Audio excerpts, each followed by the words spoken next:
Straits of Hormuz हो गया है block and pretty much the oil in the world is stuck. वहां पर ऑयल टैंकर्स, अगर आप मैपिंग एप्स देखेंगे तो आपको दिखेगा oil tankers back to back shelter में गुजरे हैं। Everybody is worried. जिस तरह से ईरान ने अंधाधुंध कल फायरिंग करी है मिडिल ईस्ट के कई कंट्रीज के अंदर, क्या होने वाला है? एंड सबसे बड़ा सवाल साहब, भारत कहां से लेगा अपना तेल? नमस्कार and welcome to Def Talks. नमस्कार प्रतीक भाई, वेलकम टू द नमस्कार अजय शो। भाई। Thank you. उनके सुप्रीम कमांडर के मारे जाने के बाद पहले ही ये तो अंदाजा था, क्योंकि उन्होंने ईरान से जब स्टेटमेंट आया कि इस जंग में अभी कोई रेड लाइन नहीं है, तो इसका मतलब है रेड लाइन नहीं है का मतलब है कुछ भी करेंगे। और इसका एक थोड़ा सा भी सौ कि जिस तरह के ये सुन्नी अरब स्टेट्स के ऊपर अटैक कर रहा है, बॉम्बिंग कर रहा है, बहुत सारे कारण है उनके। Will not get into that for this particular programme. लेकिन हाँ, उनके उनको पता है कि जो दुनिया का अकेलीज हिल है वो स्ट्रेट ऑफ हॉर्मुज है, तो इसलिए उसको बंद कर दिया। हुदीज भी वो दूसरा वाला जो है वहीं पे करेगा। नाउ इसी वजह से ना, ये जो मिडिल ईस्ट की वल्नरेबिलिटीज होते हैं, मिडिल ईस्ट की जो इट्स वेरी वॉलाटाइल रीजन, और ये जो जंग है इतनी आसानी से खत्म नहीं होगा। डिसरप्शंस, इंसर्जेंसी, बहुत कुछ होने वाला है अभी। And that is why you have spread your basket. That is why you have operationalized the Vladivostok Chennai route for taking oil from Russia. Vladivostok Chennai route का सबसे बड़ा कारण यही है कि मिडिल ईस्ट की वल्नरेबिलिटी, और अक्रॉस द मेडिटेरेनियन जो तेल आता है रशिया से, उसकी अलग से वल्नरेबिलिटी है because of the Russia Ukraine conflict. That's the reason the Vladivostok Chennai route was so important for India. अब ये जो तेल है, ऐसा नहीं है कि पूरा तेल आना बंद हो जाएगा। आई थिंक मोदी जी जब गए थे इजराइल रिसेंटली, इसके ऊपर कुछ तो वर्कआउट किया होगा। I am sure some of the arrangements may have been worked out, but ये जो अभी सिचुएशन है मिडिल ईस्ट का, it's very difficult to predict anything.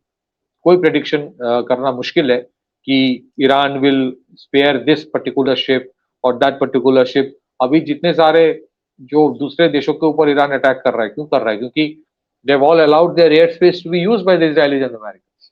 Air space allow किया, इसी वजह से ना मिसाइल्स गया। और इसने ना ईरान को इन्फॉर्म किया, क्योंकि विजुअल रेफरेंस सबको मिल भी जाता है। अगर वो बिलो द रेडर भी फ्लाई कर रहा है, यू कैन मेक आउट। और वो तो अभी विजुअल्स आ रहा है ना, तो टोमाहाक क्रूज मिसाइल जा रहा था, बस बाकी और बहुत सारी चीजें एनीवेज। तो ये पहले एक जो चीज बताया जा रहा था कि इंडिया ने पूरा तेल बंद कर दिया रशिया से लेना, तब भी हम लोग कह रहे थे कि it's still 1 million barrel a day. अभी वो बढ़ेगा। एंड सेकेंडली, जो टैरिफ वाला इशू, अब तो you can not use it any more, because tariff तो आप इस्तेमाल नहीं कर सकते। You have to then sanction, officially sanction Russian oil, which the American can not do and will not do. क्योंकि अभी जो सिचुएशन वहां पे होगा, it might normalize later on, वो पता नहीं, but right now it is going to be very volatile for quite some time to come. तो उस सिचुएशन में अगर आपके तेल की कीमत बढ़ता रहता है, now can you stabilize the price of oil without Russian supply? India की बात छोड़ दीजिए। मिडिल ईस्ट की जो वोलेटिलिटी है वो तब तक नहीं जाएगा जब तक आपके ऑल्टरनेट सप्लाई ऑफ ऑयल का एक एश्योरेंस नहीं रहेगा। ऑल्टरनेट रूट जो है जहां से रशिया सप्लाई कोई कर सकता है, वो रशिया कर सकता है। सो अभी जो Canadian prime minister have already landed in India, I think. So Canadian prime minister has come, उसके साथ जो फ्री ट्रेड एग्रीमेंट की भी बात होगी। Canada is also one of the major suppliers of oil in the world, one of the, not the largest but one of the major suppliers. So Canada से energy के ऊपर एक understanding होगी। certain amount of oil we already take from America, उसमें थोड़ा सा इजाफा हो सकता है। But one thing is very sure, Russia you cannot discount। and इस बीच तो उनके कॉमर्स सेक्रेटरी जो है, या ट्रेड सेक्रेटरी जो कहा जाता है, Howard Lutnick, came to India. इसके ऊपर ज्यादा कोई बात ही नहीं कर रहा है। तो ये उसने, if you remember, in one of the interviews उसने कहा था, no no I told India your time is over. नहीं नहीं, कुछ नहीं होगा, टैरिफ वैरिफ, no no, nothing nothing doing. तो सर आप अभी क्यों आए ऐसे without any announcement? So you want the trade deal to be expedited, जो इंडिया अभी बोल रहा है कि रुक जाओ। हो सकता है इंडिया बोल रहा है कि वी आर नॉट क्लियर कि देना कितना है भाई टैरिफ। सो टैरिफ के वजह से अभी जो भी है यूएस के साथ जो फ्री ट्रेड एग्रीमेंट ऐसा पूरा बंद हो जाएगा, मैं वो नहीं बोल रहा हूँ, and that is not the topic for today. All I am saying is that This is the reason why Russia वाला option was always a backup plan for India. क्योंकि अगर अमेरिका ने सोचा कि यूक्रेन वाले जंग से थोड़ा ध्यान भी हटाएंगे और यूक्रेन वाला मेरा सेकेंडरी है, then you go to Middle East. Middle East is one of the biggest suppliers of oil in the world. अब वहां से आप कैसे करोगे? अब वहां पे जो प्रॉब्लम है इसको कौन हैंडल करेगा? You cannot replace Middle Eastern oil with African oil. नहीं कर पाओगे. आपके हो सकता है we take oil from 30-40 countries. That's a reality.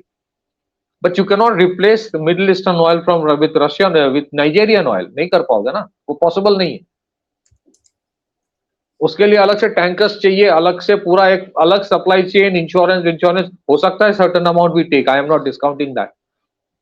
हो सकता है we take some amount from Angola, from Nigeria, but that cannot replace the middle eastern oil.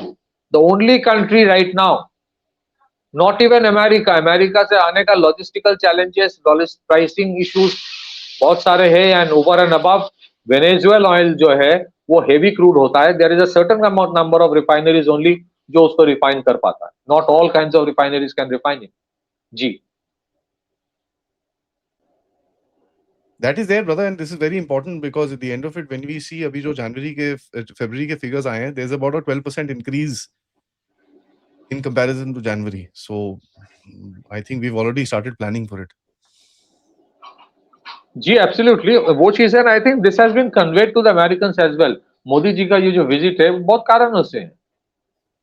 जो इजराइल का विजिट है, because of lot of reasons. You got to tell even to the Americans. I think they have been conveyed either directly or by the Israelis. They have no option but to take it from Russia. और दूसरी चीज है, Russia से लेने के वजह से, Russia से इफ वी टेक ऑयल तो अमेरिकन्स क्यों इंटरेस्टेड होंगे? अमेरिकन्स इंटरेस्टेड इसीलिए भी होंगे कि नहीं ठीक है इनको लेने दो. बिकॉज अगर इंडिया के जो that's the only economy right now जिसका वो बेस ईयर बदलने के बाद भी 7% प्लस है. हालांकि लोग अभी उसी चीज में पड़ा है कि 4 ट्रिलियन, 1 ट्रिलियन, 100 बिलियन कम हो गया, वो हो गया, वो सब we have a obsession and fixation कि हमेशा जीडीपी को डॉलर में ही देखना है. अगर आपको वो $5 ट्रिलियन इकोनॉमी करना है ना, you just have to reduce exchange rate 90 से करके 70 कर दो, आज ही 5 ट्रिलियन हो जाएगा. That is not the way India wants to do. That is not the way India wants to do. That is what people have to understand. You are actually developing resilience within the economy, not number game. तो इसमें Americans also have an interest कि भाई एक ही देश है जो 7% plus growth दे रहा है. मेरे इंस्टीट्यूशनल इन्वेस्टर्स जाएगा कहाँ? हाँ, बीच में if you see FIIs are selling off because they have to take a certain amount of profit. इतना पीक पे पहुंच गया था सेंसेक्स से, मतलब total stock market. The other thing is that इतने जो इन्वेस्टमेंट्स इंडिया में, मान लीजिए फॉर एग्जांपल एप्पल का सेमीकंडक्टर जो फैसिलिटी है, हाउ विल इट सस्टेन अगर आपके इकोनॉमी में ऑयल की क्राइसिस हो? दे कैन नॉट सस्टेन ना. So even for the American investments in India to sustain, forget about Indian economy for some time. मैं प्योरली अगर सेल्फिश तरह से अगर देखूं, मान लीजिए मैं अमेरिकन इंटरेस्ट की बात कर रहा हूं, तो अमेरिकन अगर देखे कि भाई मेरा जो इन्वेस्टमेंट इंडिया में है which is into hundreds of billions of dollars, trillion में भी हो सकता है टोटल क्यूमुलेटिव, तो उसको अगर मुझे ठीक ठाक रखना है तो उसके लिए तो ऑयल चाहिए. तो अगर ऑयल वो मिडिल ईस्ट में प्रॉब्लम है तो कहीं ना कहीं तो इंडिया को लेना पड़ेगा ना. तो अमेरिकन इन्वेस्टर्स विल से भी कि it's my interest if Indians take it from Russia. It is in the interest of the American investors.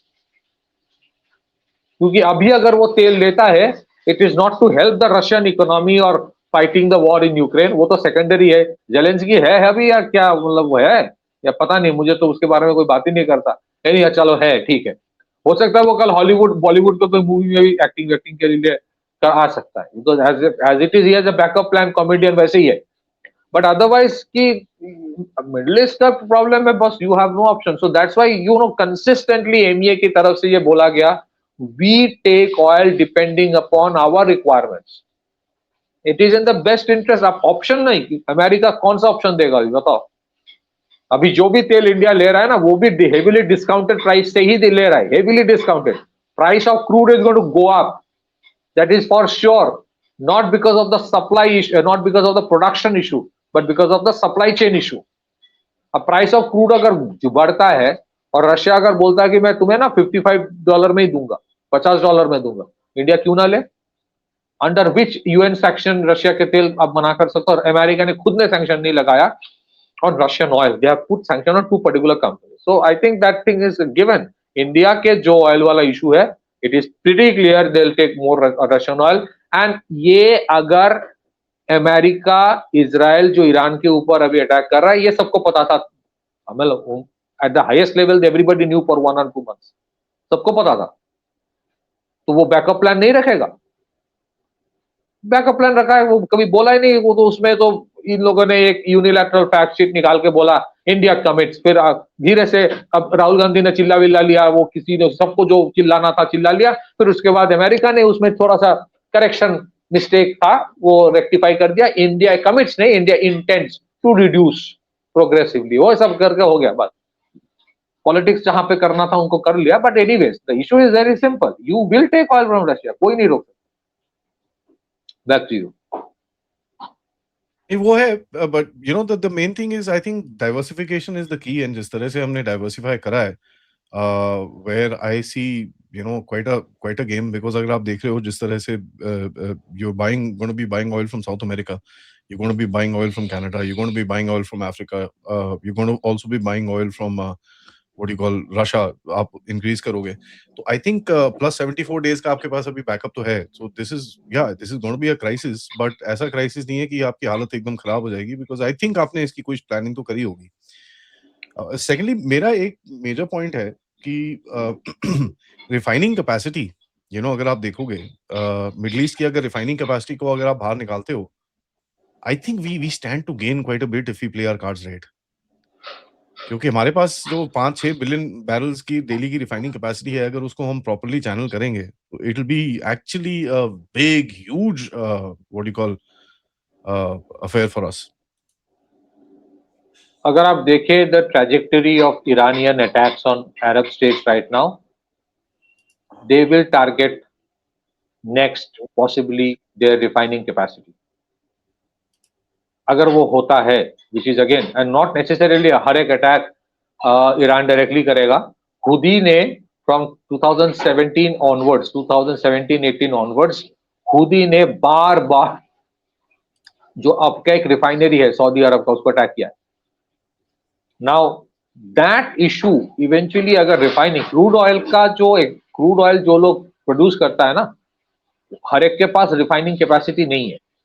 India के पास रिफाइनिंग कैपेसिटी है. तो यू आर राइट कि इंडिया के जो रिफाइनिंग कैपेसिटी है in a relatively secure environment, उस हिसाब compare to Middle East, compare to Pakistan के तो छोड़ो, उसकी बात नहीं कर रहा हूं, compare to Middle East and compare to Russia, जहां पे Ukrainians are targeting the Russian refineries now. Ukrainians can not target Russian crude exploration of crude mining facilities, क्योंकि वो फार ईस्ट में है, वो यूक्रेन वहां तक पहुंच नहीं सकते. But the refinery capacity they are actually targeting. आप देख रहे हो कि क्रिटिकल इंफ्रास्ट्रक्चर में मिडिल ईस्ट में एंड यूरेशिया में, दैट रीजन में, the refining capacities are being targeted, which is the only other country जहां पे जिसके पास रिफाइनिंग कैपेसिटी है and which is untouched, that is India. मैं आपको एक चीज और बोल देता हूं इसके ऊपर, ये जितना भी क्रूड ऑयल प्राइस बढ़ेगा, take it from me, I mean not from me, मैं ऑडियंस को बोला take it from us, because we are on the same side, me and नदी भाई का दोनों का प्रोग्राम है. आई एम टेलिंग यू, इसमें भी इंडिया बार्गेन करके, वो अगर क्रूड ऑयल प्राइस $80 अ बैरल भी चला जाएगा ना ब्रेंट, वो 55 में ही लेगा. इंडिया 55 में ही लेगा, इंडिया 60 में ही लेगा. वो बार्गेन करेगा in spite of the fact कि इतना बड़ा एक प्रॉब्लम है जहां पे शॉर्टेज होगा. क्योंकि आप क्यों लोगे? आपको because there are more number of players who are trying to sell it to you, because you are an assured market. Second, आपके पास रिफाइनिंग कैपेसिटी है. आप जिसके साथ वो तेल वाला डील करोगे ना, आप उसके साथ रिफाइनरी वाला डील भी करोगे, रिफाइनिंग का. So you would see even though price of crude goes up, it may not impact India that much. एक तो कारण है कि हमारा जो ऑयल का प्राइस का जो सिस्टम है, वहां पे जब प्राइस क्रूड का नीचे आ जाता है तो हम लोग तुरंत उसको नीचे नहीं करते हैं, और बढ़ भी जाता है तो बहुत ज्यादा नहीं बढ़ाते, बिकॉज आपने एक बैकअप फंड करके रखा है और उसी से आपने स्ट्रेटेजिक रिजर्व भी किया है. So that is to cushion the economy from sudden shocks. अगर आपके प्राइस ऑफ ऑयल $100 है, 100 रुपया लीटर है ना, लोग कह सकते हैं कि इससे कम होना चाहिए। I agree, I am not getting into that debate. लेकिन अगर आपके तुरंत आप उसको 80 कर देते हो, फिर कल बढ़ गया तो फिर 110 कर देते हो, ये डिसरप्शन से इकोनॉमी के ऊपर ज्यादा इंपैक्ट पड़ता है, क्योंकि आपके पूरा जो वर्किंग कैपिटल है कंपनीज की, आपके बहुत सारी चीजों में there is a problem. Comparatively what India has done, इनको पता है कि वोलेटिलिटी खत्म होने वाला नहीं है एनर्जी मार्केट में, तो इन्होंने कांस्टेंट प्राइस रखा, प्लस माइनस थोड़ा बहुत होता है लेकिन 100 ही है। बैकअप बनाया, उससे बहुत फंड जुगाड़ किया, स्ट्रेटेजिक पेट्रोलियम रिजर्व बनाया, सारे मिडिल ईस्टर्न कंट्रीज को बोला तुम अपना क्रूड यहीं पे रिजर्व कर रखो, वो तो अपना क्रूड रिजर्व करके रखा है, उसके लिए पैसा भी देता होगा शायद इंडियन गवर्नमेंट को। So that is one, and secondly you have that refining capacity। आज अगर रशिया से अगर आज suddenly lot of countries ask for oil, वो किसको पहले देगा, प्रायोरिटी किसको देगा? वो प्रायोरिटी उसी देश को देगा जो कंसिस्टेंटली 2022 से उसको तेल लेता रहा है, वो इंडिया को ही देगा।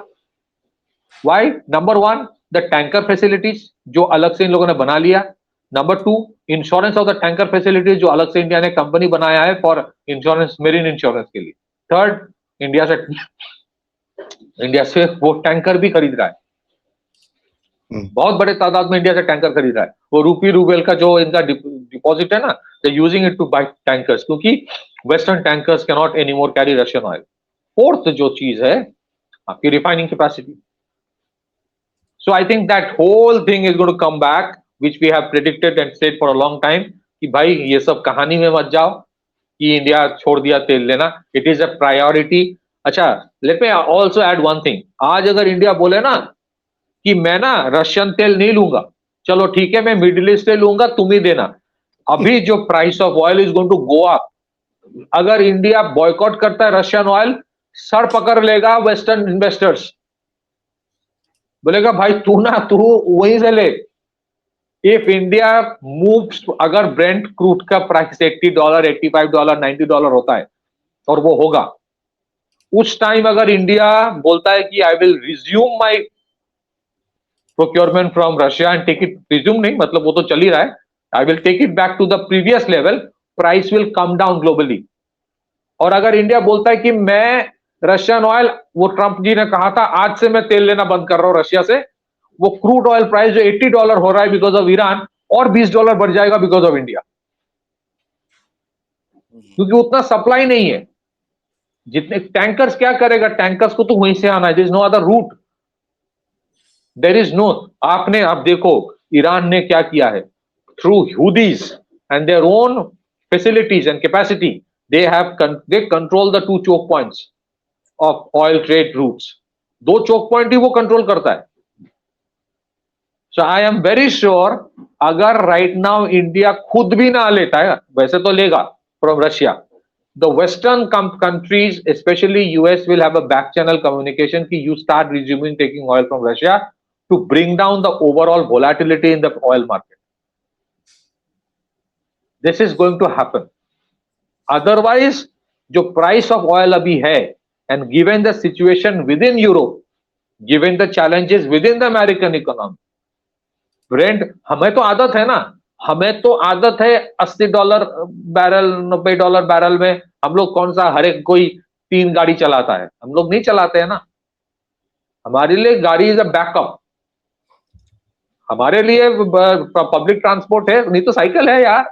हम ऐसे देश है जहां पे लाइट लोड शेडिंग होता था तो हम लोग सेलिब्रेट करते थे, याद है बचपन में जब लाइट चला जाता था, वी यूज्ड टू सेलिब्रेट, पढ़ना नहीं पड़ेगा यार, मस्ती।